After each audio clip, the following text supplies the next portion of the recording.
ഓം ശ്രീ ഗുരുഭ്യോ നമ. അമ്മയുടെ ഒരു തിരുനാൾ ആഘോഷവേള.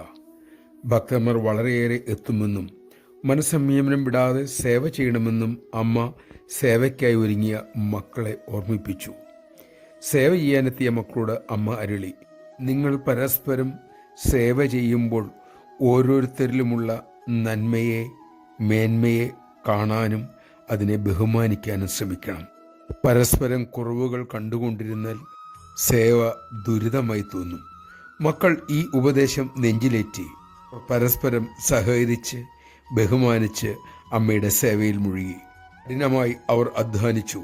പലവിധത്തിലുള്ള സമ്മർദ്ദവും ഉരസലും ഉണ്ടായപ്പോഴും അമ്മയുടെ ഉപദേശപ്രകാരം അവർ പരസ്പരം നന്മയും കണ്ടു ബഹുമാനിക്കുകയും ചെയ്തു. എല്ലാം ഭംഗിയായി കലാശിച്ചു. നമഃശിവായ. അമ്മയുടെ ലളിതമായ ഉപദേശങ്ങൾ ജീവിതത്തിൽ പകർത്തിയാൽ അത്യത്ഭുതകരമായിരിക്കും അത് നമ്മുടെ ജീവിതത്തിൽ ഉണ്ടാക്കുന്നത്.